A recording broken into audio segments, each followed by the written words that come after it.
إن الحمد لله نحمده ونستعينه ونستغفره ونتوب إليه ونعوذ بالله من شرور أنفسنا وسيئات أعمالنا من يهده الله فلا مضل له ومن يضلل فلا هادي له أشهد أن لا إله إلا الله وحده لا شريك له وأشهد أن محمدا عبده ورسوله اللهم صل وسلم وبارك على نبينا محمد وعلى آله وصحابته ومن تبعهم بإحسان إلى يوم القيامة يا أيها الذين آمنوا اتقوا الله حق تقاته ولا تموتن إلا وأنتم مسلمون يا أيها الناس اتقوا ربكم الذي خلقكم من نفس واحدة وخلق منها زوجها وبث منهما رجالا كثيرا ونساء واتقوا الله الذي تساءلون به والأرحام إن الله كان عليكم رقيبا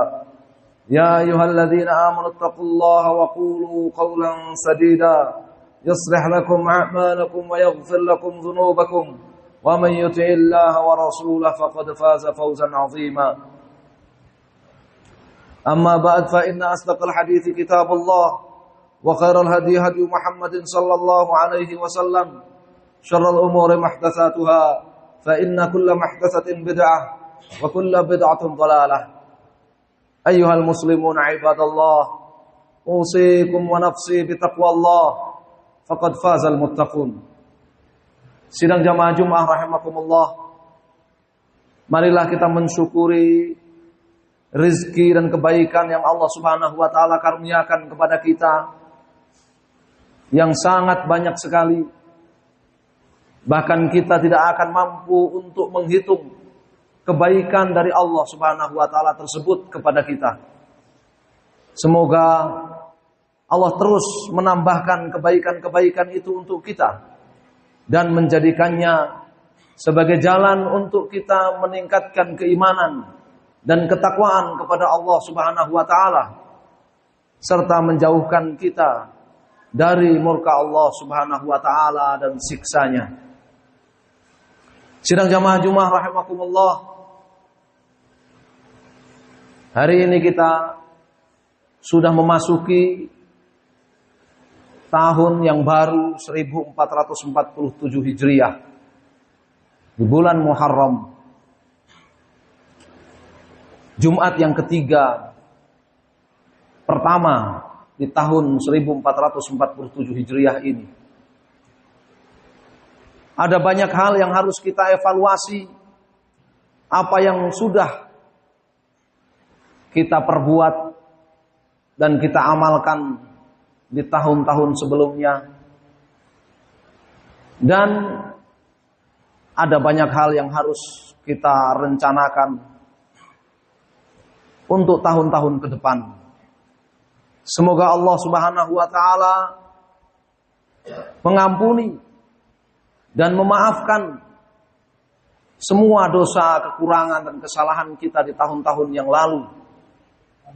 Semoga Allah Subhanahu wa taala menerima semua amal perbuatan kita, amal ibadah kita di tahun-tahun yang lalu. Dan Allah Subhanahu wa taala memberikan rahmat kepada kita, menjaga kita di tahun-tahun yang akan datang, di hari-hari ke depan, dari terjerumus di dalam dosa dan kesalahan. Serta Allah Subhanahu wa taala semoga memberikan taufiknya, hidayahnya, keistiqomahannya kepada kita, sehingga kita bisa terus istiqamah memegangi agama yang kita peluk ini, yang merupakan karunia terbesar dari Allah Subhanahu wa taala, yang merupakan kunci kebahagiaan kita dunia dan akhirat ini sampai ajal menjemput kita. Sidang jamaah Jumat rahimakumullah, kita mesti memperbaiki iman kita, memperbaiki akidah kita, memperbaiki keyakinan kita kepada Allah Subhanahu wa taala. Noda-noda dan kotoran-kotoran keyakinan yang sempat mengotori dan menodai keyakinan kita di tahun-tahun yang lalu, kita berusaha untuk membersihkannya dengan taubat kepada Allah Subhanahu wa taala, taubatan nasuha, dengan memperbanyak istighfar kepada Allah Subhanahu wa taala. Dan kita wajib untuk memperbaharui iman kita, memperbaharui tauhid dan akidah kita di hari-hari ke depan, di tahun-tahun yang akan datang, dengan kita terus mempelajari keyakinan yang benar. Dan apa perbedaannya dengan keyakinan yang tidak benar? Keyakinan yang benar kita ikuti, kita yakini, kita amalkan. Sedangkan keyakinan-keyakinan akidah yang salah, kita berusaha untuk tinggalkan dan menjauhinya. Sehingga ketika kita berjumpa dengan malaikat maut, kita menghadap kepada Allah Subhanahu wa taala, menjadi barisan hamba Allah Subhanahu wa taala yang thayyibin, barisan hamba Allah Subhanahu wa taala yang bersih dari berbagai noda dan kotoran keyakinan maupun amal kita. Sidang jamaah Jumat rahimakumullah, kita harus perhatikan salat kita yang merupakan ibadah terbesar sesudah akidah dan tauhid serta keyakinan kita. Apabila iman, akidah, tauhid dan keyakinan itu berkaitan dengan syahadat la ilaha illallah Muhammad Rasulullah, berkaitan dengan rukun Islam yang pertama, maka kita semua hafal rukun Islam yang sesudahnya adalah salat. Ibadah terbesar sesudah akidah yang benar, sesudah keyakinan dan tauhid yang benar. Kita harus mengevaluasi salat kita. Kita harus memperbaiki salat kita di masa-masa yang akan datang. Salat itu merupakan tanda ketakwaan seseorang, sebagaimana Allah Subhanahu wa taala firmankan di awal surat Al-Baqarah, Alif Lam Mim dzalikal kitabul la raiba fihi hudal lil muttaqin alladzina yu'minuna bil ghaibi wa yuqimunas shalah wa mimma razaqnahum yunfiqun.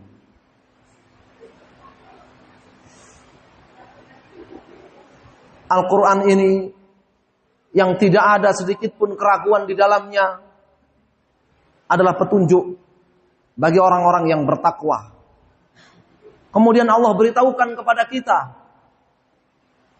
siapa orang-orang yang bertakwa. Alladzina yu'minuna bil ghaib.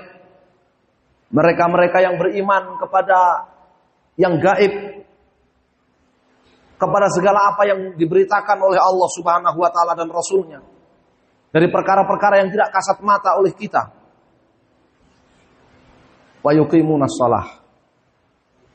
Dan orang-orang yang mengerjakan salat. Wa mimma razaqnahum yunfiqun. Dan orang-orang yang menginfakkan sebagian rezeki yang kami berikan kepada mereka. Salat merupakan ibadah terbesar sesudah iman.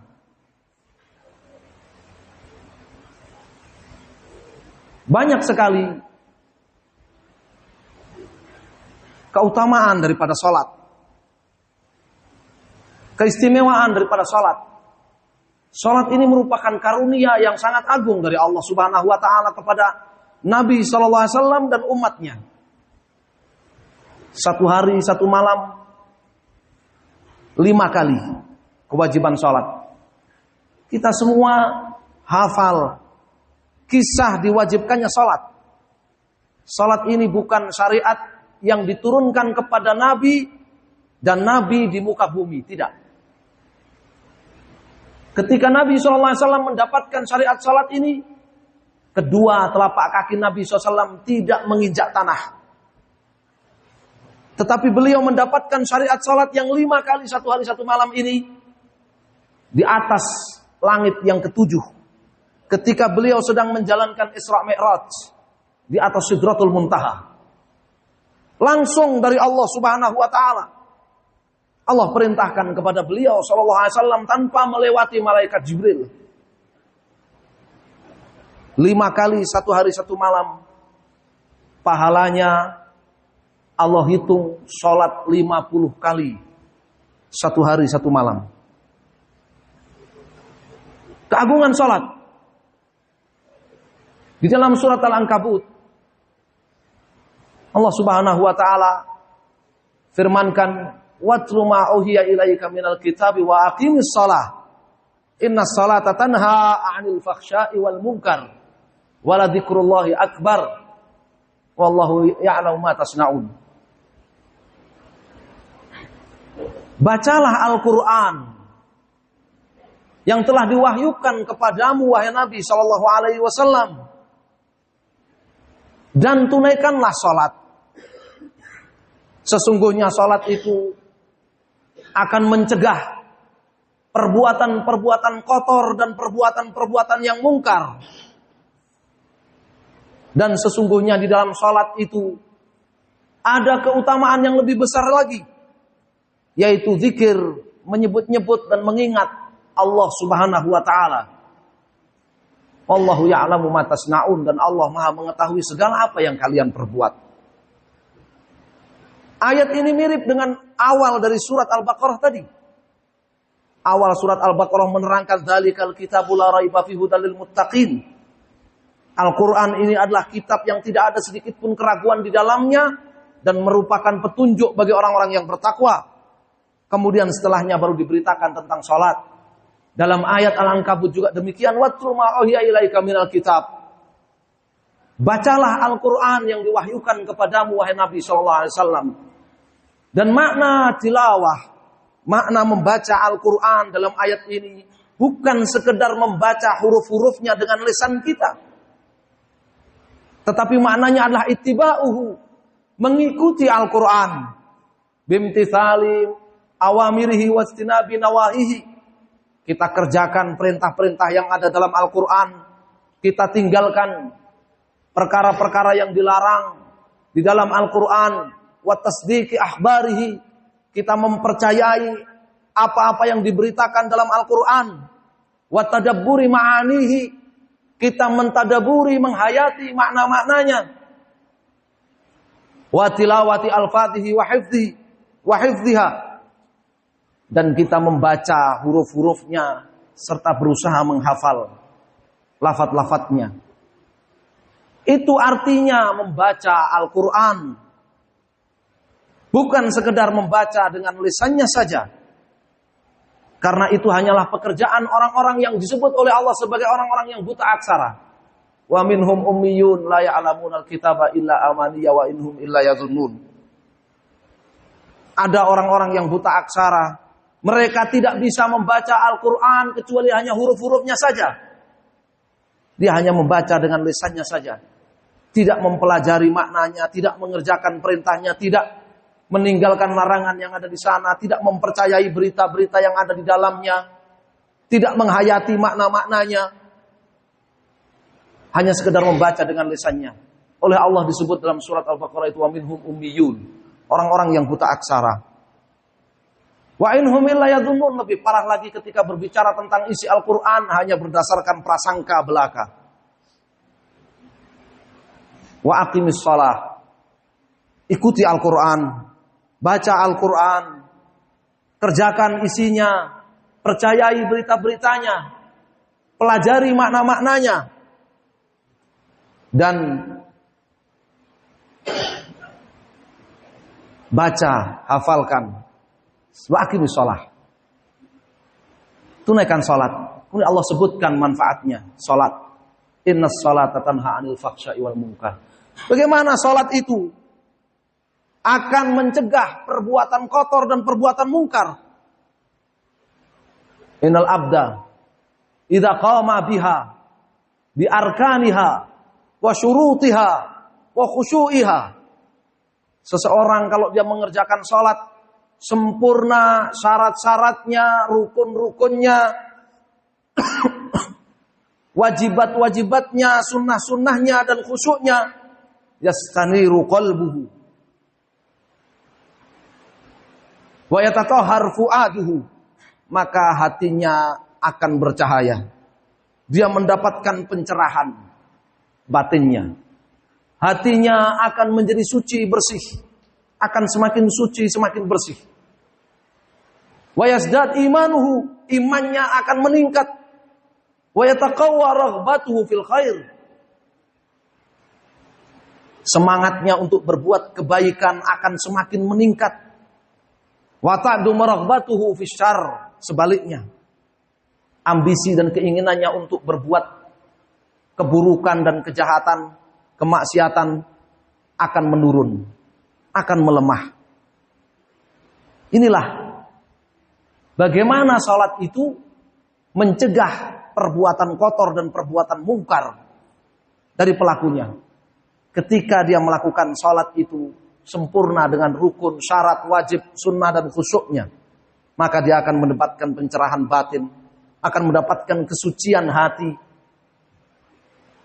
akan meningkat imannya, akan meningkat semangatnya untuk berbuat kebajikan, dan akan melemah keinginannya, ambisinya untuk berbuat kemaksiatan. Aqulu qouli hadza wa astaghfirullah li wa lakum wa lisairil mu'minin walhamdulillahi rabbil alamin.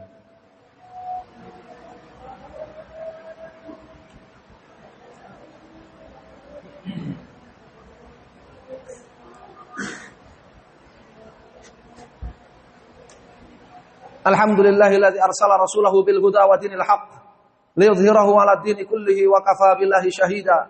Asyhadu an la ilaha illallah wahdahu la syarikalah iqraran bihi wa tauhida wa asyhadu anna Muhammadan 'abduhu wa rasuluhu sallallahu alaihi wa ala alihi wa sahbihi wa sallama taslima mazida.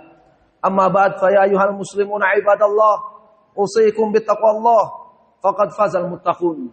Sidang jamaah Jumat rahimakumullah. Jangan sampai kita menjadi golongan orang-orang yang Allah Subhanahu wa taala firmankan di dalam Al-Qur'an, wa idza nadaitum milas sholati ittakhadhuha huzwan wa la'iba dzalika bi annahum qaumun la yaqilun.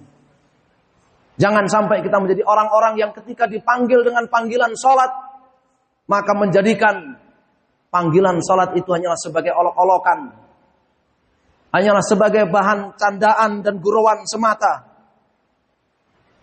Itu karena kerjaan orang-orang yang tidak memiliki akal. Tidak memiliki akal yang sehat. Tidak memiliki akal yang benar. Terlebih lagi jangan sampai kita menjadi golongan orang-orang yang tidak mengerjakan sholat. Yang oleh Allah Subhanahu wa ta'ala disebutkan ancamannya di dalam Al-Quran. Allah Subhanahu wa ta'ala firmankan, qalu ma salakakum fis saqar?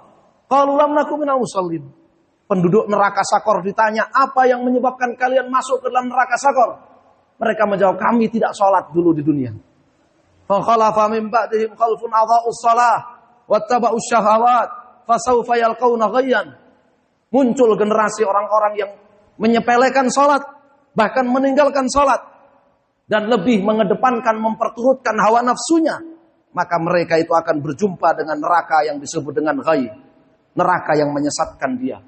Semoga Allah Subhanahu wa ta'ala senantiasa memberikan keistiqomahan kepada kita, senantiasa memberikan taufik dan hidayah kepada kita sampai ajal menjemput kita. Innahu waliyudzalika wal qadiru alaih. Innallaha wa malaikatahu yusholluna 'alan nabi. Ya ayyuhalladzina amanu shallu 'alaihi wa sallimu taslima. Allahumma shalli wa sallim wa barik ala nabiyyina Muhammadin wa ala alihi wa sahbihi ajmain. Alhamdulillah.